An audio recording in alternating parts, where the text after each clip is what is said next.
Hi, everybody. Welcome to another episode of the Ecom Pulse podcast. I'm Eitan Kotter, your host. It is my pleasure today to welcome Brian Roisentul, founder and CEO of BSR Digital and the host of the DTC Insider podcast. Welcome to the show, Brian. Thanks, Eden. It's a pleasure to be here. Brian, welcome. You are an advertising expert and obviously hosting the DTC podcast. You've been dealing for many years, with brand and specifically in the advertising and the marketing, sector. I would love to learn more about you. If you can share your personal journey for the listeners to know you better and what you do in BSR Digital. Yeah, I actually don't come from a marketing background. I have a degree in computer science, so I used to work as a developer for many years. I still keep the Okay. glasses, and I had so much fun. I was like educated, like very analytical, strategic, creating software.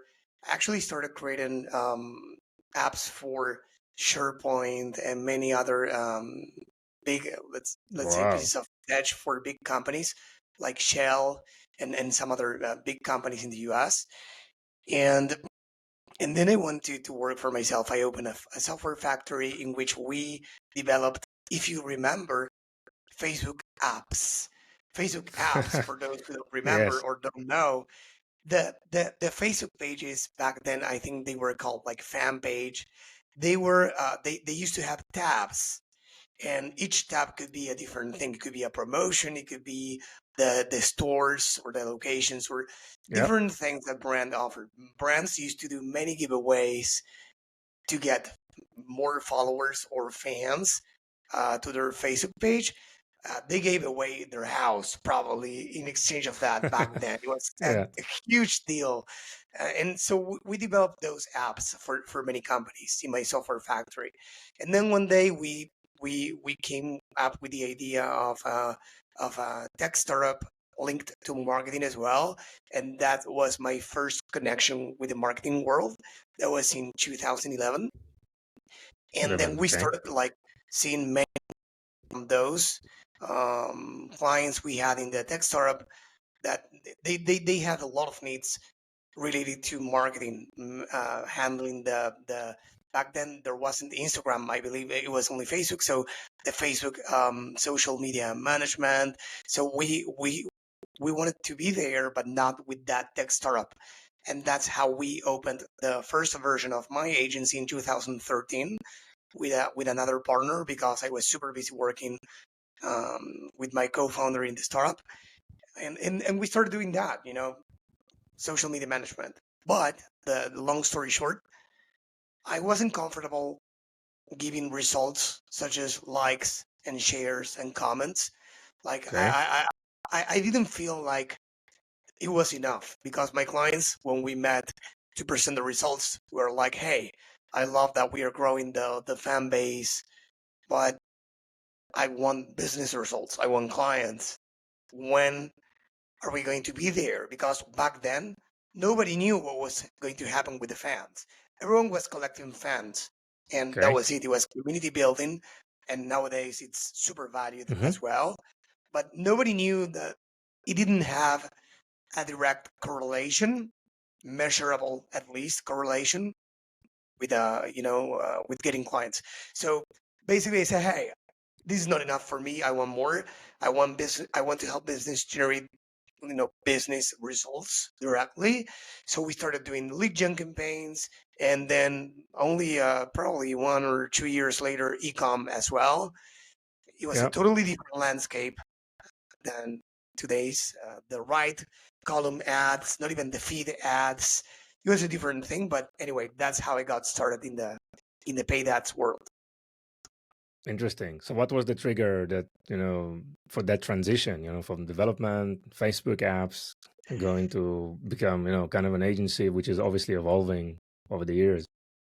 Yeah, the startup, basically this tech startup. I was the Startups, yeah. leading the technical department, and Hmm. I saw like the marketing department having fun. We were like the technical department is like we work heavy. We it's like a lot of work on the back end. As you might know, and nobody notices how hard it is to do some of the things, and Sure. I love that part. But I fell in love with generating business results for people as well, and that's when I fell in love with the marketing side, but the analytical side of the marketing industry, if that makes sense, right? It makes a lot of sense. Of course, of course. So what are you doing these days at, BSR Digital? I mean, how do you see 2024? Well, what's the plan? What are you focusing on? Yeah, we're focused on keep helping e-commerce brands, mainly doing seven figures, to grow to the next level, whatever that means for each brand, through acquisition Hmm. and retention strategies. Yeah, yeah. So what will be an ideal process from your perspective that the brand should implement for, their growth strategy, for their marketing or advertising strategies? What will be an ideal, more of a longer term process? Process for brands starting out or brands well established. Brands that are thinking about, spending, right, in paid media and looking not just for the next campaign, but probably for kind of a longer term plan, like an year long plan. What would be an ideal, strategy of planning their budgets across the year? Okay, so basically, what we always advise people to do or brands to do is to close the laptop or close the ads platforms and think on paper the same way we do, or I used to do back in the day Think. when I was working in tech. On in tech, for people who are not from that space, we don't just go ahead and implement whatever comes to mind. There's a plan. There are Hmm. diagrams, flows, use case scenarios. So in these cases, the same. There should be a plan in place. Without a plan, sure, you can implement whatever campaign comes to mind, but I mean, you can get lucky eventually with one or two, but without a plan, it's super hard to play the long game and Yes. succeed there. So the first thing we build for our clients is a plan. But the plan doesn't Hmm. come from understanding their business, understanding their goals, understanding what they have handy to fulfill those goals or to achieve those goals. So basically, we try to, if they work with us, let's say the first thing we do through the onboarding process is try to understand who they are, who they serve, the avatars or the ICP, the ideal customer profiles, Hmm. how they stand out as a brand, why they are different, and many business related questions, not ad related questions. Once we understand the business, their goals, what they have handy to succeed, we build a plan, and the plan has basically let's say we iterate in a quarter by quarter. So we develop 90-day roadmaps. They are basically 90-day plans in which the first thing we look at is the goal for 90 days, and then we break that down into monthly goals and to do 4 or 5 high level actions to achieve those monthly goals. Why am I saying this Yeah. whole thing that is not Hmm. related like directly with your question? Because that's actually the way we like to do things. And I didn't mention yet anything related to campaigns. I just mentioned, Right. hey, you want to reach this destination, let's break it down into more achievable goals, monthly goals, and high level actions. And there we'll say, okay, to achieve these goals and these monthly goals, we need x budget, x Yeah. platforms, etc. Yes, and this is exactly what I was trying to refer, right? This is the original planning, right, or thought process of where brands want to achieve and how they are defining their success. So let's talk about success parameters like KPIs, or what do you hear and what do you usually recommend, in terms of targets of success of such a plan or such campaigns, that you manage for them. Yes. So, in line with what I just saying, each client defines success in a different way. Some Okay. clients, or even people I talk to on the podcast or in discovery calls, they value different things. Of course, what we Mm-hmm. hear like everywhere is like the ROAS, but now it's even just is it doesn't look good if you say ROAS only because it's Yeah. actually I don't think it's a vanity metric, but it's not enough. But high level goals, some people want to decrease the cost per customer acquisition. So, Okay.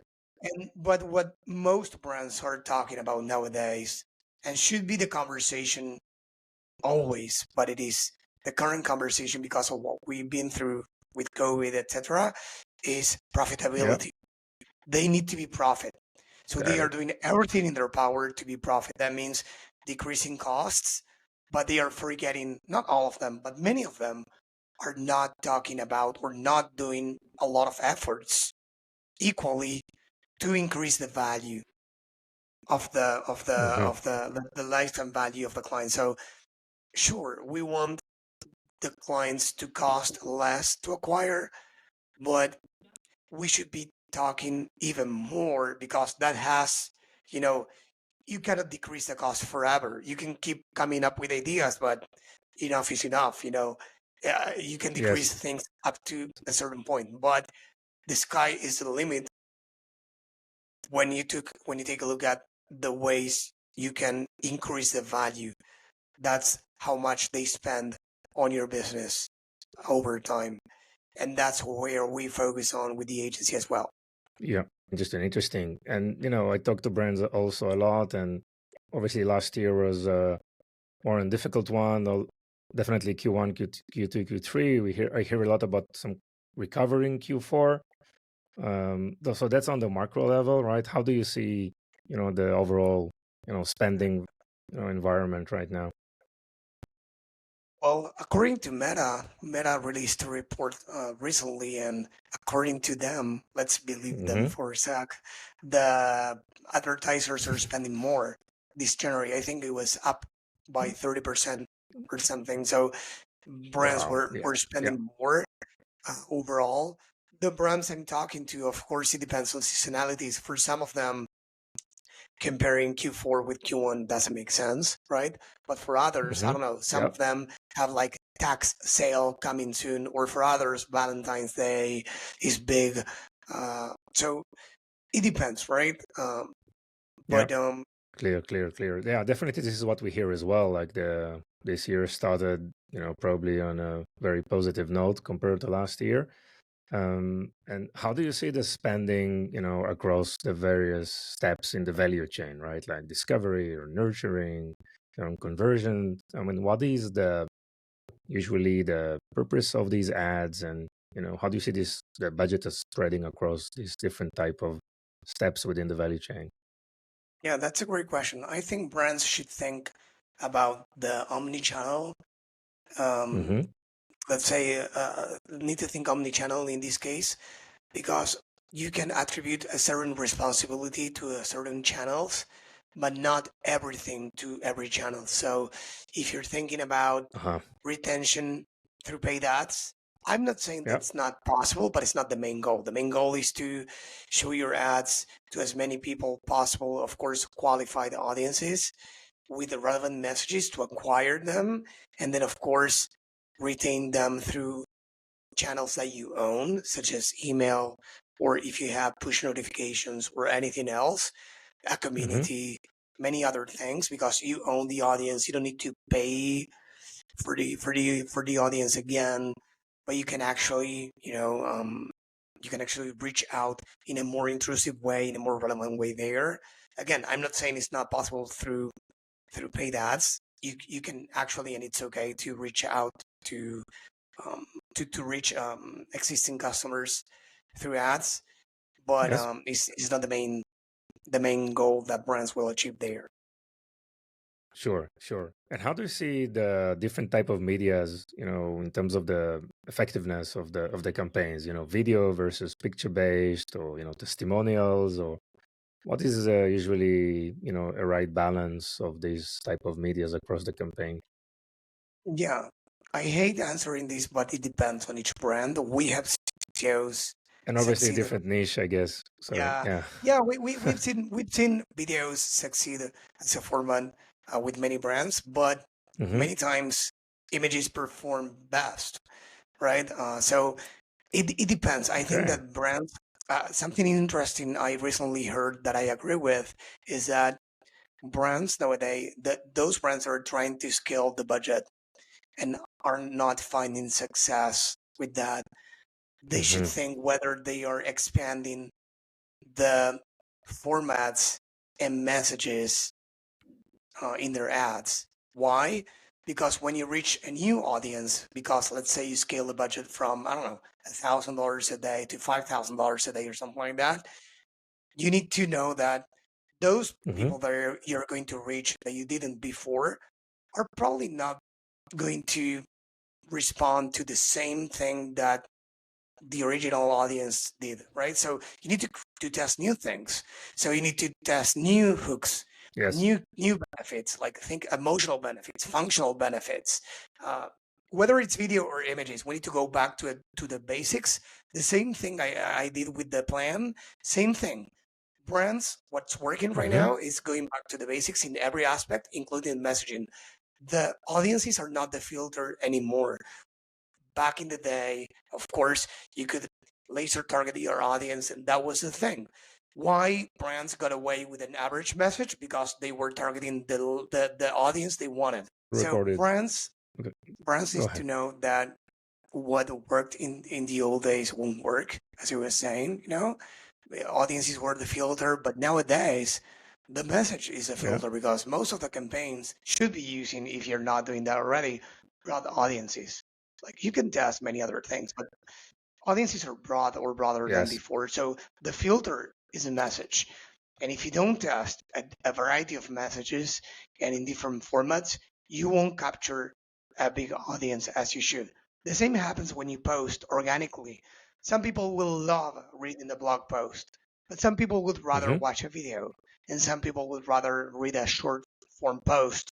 So many people, different people respond to different message formats, message lengths and types, Yes. and different hooks as well. So the same concept applies to ads. Hmm. Hmm.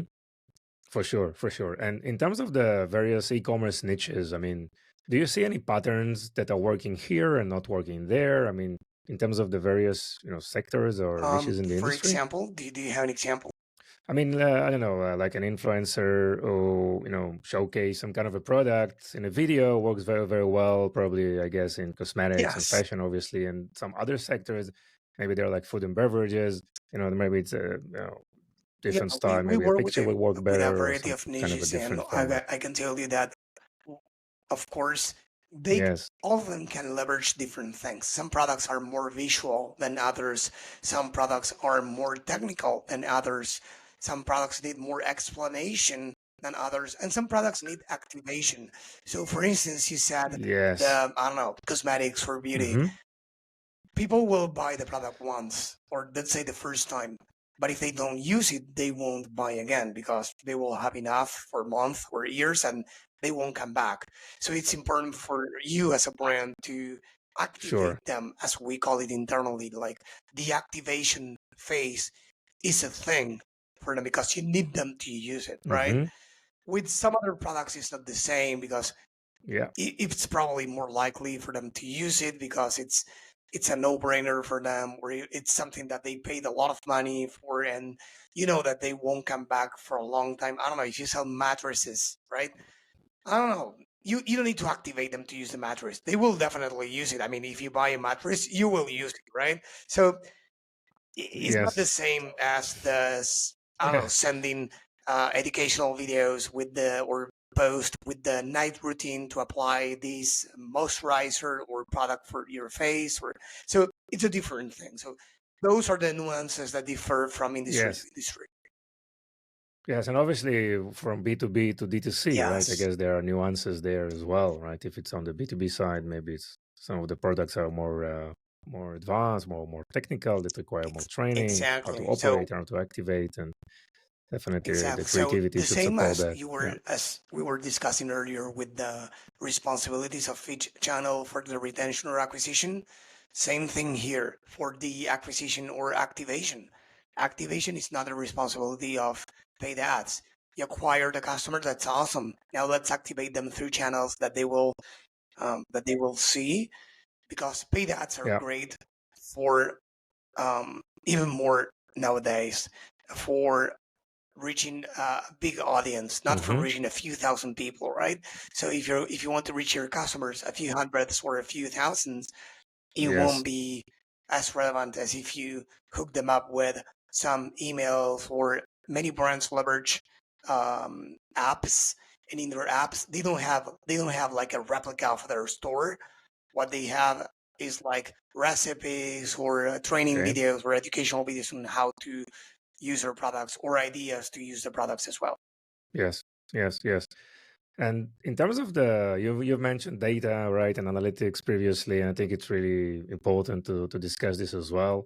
So, how do you what do you see the role of data, right, in advertising strategy, and how do you measure success, and how do you analyze the data for That's making an excellent various question. improvements in the First thing process? first, if you as a brand are relying on the data that you see on the platform, you're missing out on a lot of things, because nowadays the platforms, especially Meta, don't report Okay. nearly as much as the conversions that you can find. But that's not even it.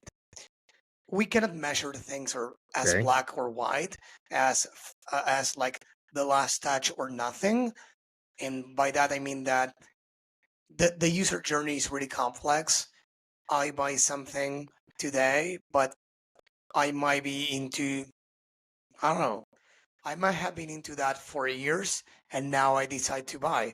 Before recording this, you were telling me that you are using Riverside for the podcast. You said, hey, why don't you use that? I don't know. I checked Yeah. out Riverside, the pricing page, and many things for, I don't know, probably 2 to 3 years ago. And now, if in a month from now I buy, who should I attribute that purchase to? Meta, Instagram, or it's very Yes. complex. So for that, we should rely on, first, Correct. we shouldn't chase the sun, because there's no such thing as getting there. So with the attribution, it's the same thing. We shouldn't try to Mm-hmm. aim to get the 100% accuracy on attribution, because it doesn't exist. It depends on the lenses you put on, Mm-hmm. the who you will attribute it to. So you can say Meta was the last thing that person who bought yesterday. It was the last platform they saw before buying, but they originally enrolled through email or TikTok, and in the middle they said they saw X. So you need to have like a blended model, and something that's working really well as well is gathering zero Yes. party data. What is zero party data? In case you don't know, is the data that people provide to you when you ask them for it. So if you ask someone, hey, why did Mm-hmm. you Yeah. buy? Did you buy it for yourself or for somebody else? How long have you, I don't know, known us before you bought? And many other questions that who else, what other brands did you consider before Yes. buying? So for that, some brands use a very well-known app called KNO Commerce, KNO Commerce. There are some others, but that's like the one that I hear Mm-hmm. the most about, as a post-purchase survey that's integrated within Shopify. There are some others for sure, but important thing is that you gather information from people. So you analyze numbers. Numbers are super important, but you can also analyze what people tell you, right? So that's super important. For sure, for sure. So data is definitely a critical, thing, makes a critical part in this whole decision making. And as you said, not just the data from the platform itself, but from third parties as well. And um, so, how do you balance, I mean, data, right, with creativity? I mean, how are you involved in the creativity process? What role do you take as BSR, as the agency, in all these decisions? How to probably do the tweaks that make a huge difference, or moving to another type of creativity method. Yeah, great How do you see question. this So working? I mean, data is everything, and we in are real 100% life. involved. And I Yeah, will give you a few examples. First, brands please. brands that have been around for a certain time, for sure, they have reviews. If you're selling products online, you have reviews. Yes, Negative reviews, sure. positive reviews, you have reviews. Leverage them. Without AI, with Yeah, AI, try to yeah. analyze the what people are saying, how they are saying it, which words they are using to describe what you do, because we are masters as at describing what we do with our own complicated works. Have you ever tried to explain a Yes. relative what you do? And so let them rephrase that and tell Hmm. you what they understand about what you do. And those are the words you should use, not the complicated lingo that we use as brands or service providers. Let us let them Yeah. define us better than we do, or Hmm. what we sell, what the benefits they see in the Yes. products. And if you don't have reviews, don't worry, you do have competitors. I mean, if you don't have reviews because you haven't started selling anything and you don't have competitors, well, probably think twice why you are, I mean, probably you're inventing the next big thing. Because if nobody's like, if you don't have direct competitors or Hmm. even indirect competitors, that's a different thing. But if you do have direct and even indirect competitors, look at their reviews, negative reviews, what people hate about the product that you can improve, or you are good Yes. at, and you can highlight that. And people want to get away from pain. So stop feeling X with your cream. We're tired of feeling X with your moisturizer or whatever. So we have a solution for you, blah. So the positive reviews, what Yeah. they value, if you have the same thing, leverage that in your messaging. Pay attention to the comments in your ads or in your organic, um, in your organic channels as well, even if that's the social channels or if that's a community you have or surveys. Try to leverage that in your communication, because you can do videos, you can do images, but as we were saying before, the message is important thing. And if you can actually ace it as Yes. at identifying what people said in any of those channels, you will build more rapport with them, because that's the way they feel about your product, right? Interesting. Interesting. Brian, another important topic that is changing the market these days is that we are moving to a cookie-less world, right? I mean, less ability to track, less ability to do remarketing. How do you see this change, evolve, in the industry? How do you see brands are trying to confront, I a think they cookieless will world? everyone will adapt. That's the new Yeah. the new rule and the new reality for everyone. So I don't know, I don't think Hmm. that it will be a game changer for some brands and not for others. I think that, of course, it will be a big thing, but it will be the same thing for everyone. iOS 14 back in 2021, but was a big one of the biggest changes in the last decade for the ads world. And brands adapted. I think that Yeah. brands are, after the iOS 14 update and after COVID and etc., brands are going back to the basics, and the basics will keep them in a good Hmm. spot regardless of the new technological changes.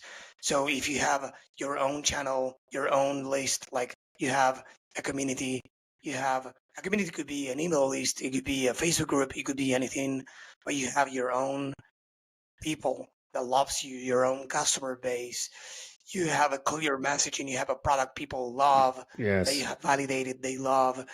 You are focused on being profitable and on increasing the lifetime value and average order value, not only decreasing cost.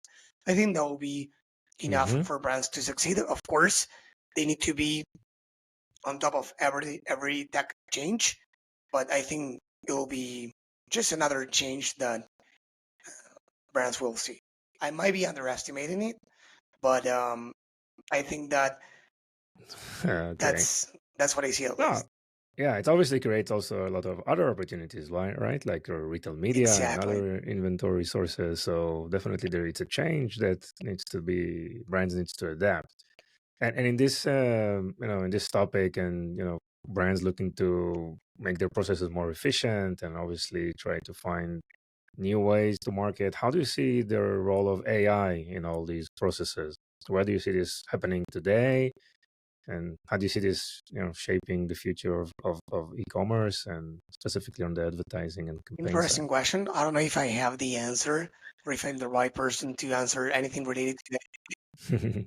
I'm You're in a good place. Yeah. No I mean, worries. I No, I no think one that has all no, the answers. Of course. I'm not saying nobody Yeah. saw it coming a few years ago, but I remember I remember recording an episode on my podcast. It was probably middle of 2022, and uh, the Hmm. guest was telling me something about mid journey. For those in the audience who don't know what this is about, is basically, and correct me if I'm wrong, Ethan, but it's Hmm. basically a program in which you can actually create images. It's like DALI. You can create images through AI with prompts, right? And I, I I I didn't know what it was about back Exactly. then, and I Yeah. couldn't believe what it could do, the capabilities. And he was showing live some examples, and it was fascinating at that. And it was before um, uh, AI was mainstream. Back then, what was mainstream was Web Yes. three, and like all the altcoins, Bitcoin, and everything like that. The creators coin, everyone was talking about that, but no one was talking about AI until I think it was December or January 2023. So you don't know what's waiting for you around the corner, right? So it's probably impossible trying to Yeah. predict how AI could be leveraged by brands. But currently, what I can say is that you should be using it with responsibility, because trying to, I mean, AI is integrated in, probably, I don't know, if you are a Shopify merchant, Shopify is leveraging AI as well to create product descriptions, to do more things for you. So be careful, be responsible with that. Try to, be there to, Yes. I mean, if you have an identity, if you have a strong values, you will probably have you will have more chances to succeed than if you let AI generate everything for you. I think AI is great for getting off the blank page, but I don't know if it's there yet to replace us as humans, creators of brands. Yes. Yes. Of course, of course. Obviously, there are, like as you said, like product descriptions, maybe SEO tasks. There are various, activities that AIs can help, but it's not 100%. Some say it's maybe 50%, or maybe it's 80%. But definitely, all companies are using AI in some form, and we are Yeah, just at the beginning of this era. So it's really, as you said, no one knows what's I think it could be great behind the to corner. do Um, some analysis on the back end, to predict something or to do some forecast, but I haven't heard of anything that brands are mhm. using successfully that I can recall right now. But I think there could be a lot of possibilities with AI Yes, to improve some processes on the back end as well. yes, yes. Great stuff, Brian. Um, what do you see in terms of like common mistakes, that brands are doing? I mean, in terms of their marketing, you know, digital, marketing Yes, activities. great question. So it's a common thread with what I was saying about going back to the basics. It sounds simple, but that's the problem. Many people don't like simple stuff. They like the fancy stuff, the shiny objects, doing new Yeah. things all the time. And this is something we talk a lot with our clients and on the show as well. What's wrong with the basics? Like Hmm. Alex Hermos is someone that is really well known nowadays in the US, in the entrepreneurship world, a very successful person, and with clear thoughts. And he says something like, great great leaders and successful people never skip the basics. Like, that is not about the extraordinary actions you can do to achieve something. It's about the ordinary actions you can do for an extraordinary period of time. So if you put in the reps every single day for 10 years, as he says, you will be in shape, right? But if you try to Hmm. do, I don't know, 1,000 ups one day and then nothing, you won't see the changes, right? So in this case, it's the same thing. Brands are trying to go crazy with the next shiny Correct. object, next big thing, and it's like, hey, I did an episode the other day with a brand I love. It was a former client of mine, and I love the brand. Really, I love the brand. And it's not the first brand that tells me the following: they have a great product. Why?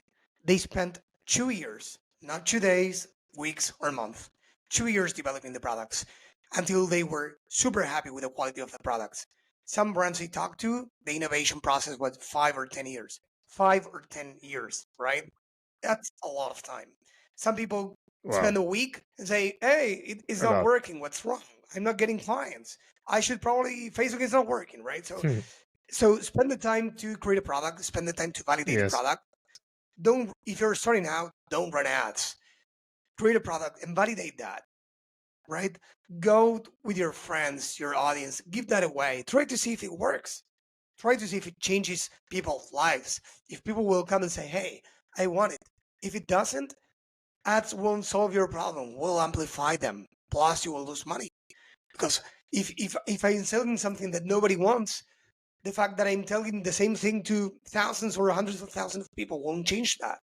It will create bad reputation. yes, People probably will buy once and return it or never again and tell everyone they know not to buy it. So spend the time to create a good product, to validate that there's demand for what you're selling, and then and only then amplify the message because you will know that it works. You will have a confidence in what you do. yes, You will know that changed people's lives. You will have probably testimonials to back it up with, and you will see more success. Reach out to niche creators in your space and distribute the product. Try hmm to build something genuine, something that you care, right? That's the way I advise people to start something out. And if you're not starting out and you reached yes, plateau and you don't know why things are not working, again, go back to the drawing board. Go back to the basics. Are we actually doing the things that need to be done currently, or are we trying to do ads as if it was 2020? You know, are we are we like, do we have relevant messages, right? Do we have what it takes on the landing page, on the messaging, on the product? hmm Do we have that, or is so it's going back to the yes, basics, right? yes, yes. And I think, Brian, this is like the theme of this episode, right? Going back to the basics, be agile, experiment, iterate, be creative, try to build Yeah. communities and then, grow The other from day I there, posted right? on LinkedIn that most of us already we have already learned what we need to be successful. So everything we need to be successful, probably we have already learned Hmm. those things. As we evolve and we grow, we'll learn new ones. But we don't need, the point is that we don't need to learn new things Interesting. in order to be successful. You don't need to chase the next shiny option. You already have the know-how, right? You just need to do it. You just need to take action, to put it into practice, to do the basics every single day, the Yes, inputs, let's say, right? exactly. So, Brian, thank you so much. It was really, really fascinating. Anything else you want to No, add I think at that this was stage? it on my end. If you have any other questions, I'll be happy to answer it. But yeah, I had a really nice time. So thanks for having me. Yes, sure, sure. Brian, anything else in terms of your, something that you can share with our audience, something about maybe personally about you that I most have people don't know? twins, a boy and a girl, 4 year old. So I love being a parent. I know Wow. I look young, no, but I'm 36, but I have 4 year old. So business, I love it, but they are my biggest Yo. conversions. Let's say the attribution is 50% accurate. On that case, I'm the father. Yes, I know yes, that yes. for sure. But But yeah, I like to play the guitar. I have two in the on the back end. Now I play probably lullabies for them, but I used to play Yes. for different things in the past. I love playing soccer. I'm from Argentina. I love Messi. Some people even say I look like him, but I don't know. It depends on the haircut. Sure. Uh, but uh, but yeah, Yeah. I'm all about helping people. And I'm a mentor as well. Yes. On There's a platform called Growth Mentors. It's a platform for mentors in the growth marketing hmm space. I'm a mentor there. I offer free sessions to give back. I have always done that since I was in high school. Always trying to, even if it was through courses or talks or mentorships, I always like to give back and give at least my humble and best advice possible to those people. So if you want, I can give you the link for people to reach out. Amazing. Yes, please give the link to reach out. We put it in the show notes. And just to let you know, I'm also in the Massive fan, so in a Massive fan group. So well done. So what's the best way Yeah, to of find course, I can you, give you the links for you to Brian? put in the show notes. I'm on LinkedIn. You can find me on our website, Yeah, bsrdigital.com. And of course, I'll give you the link for Growth Mentors in case somebody wants to. If you are probably not, if you're a brand, that's fine. But even if you're a marketer, if you're an agency, and you want to brainstorm some things, I'm super open to discussing things with the peers as well. So feel free to reach out as well. amazing, amazing. So thank you so much, Brian. It was really, really interesting and insightful. Thank you for having me. It Thank was you a very great much. conversation.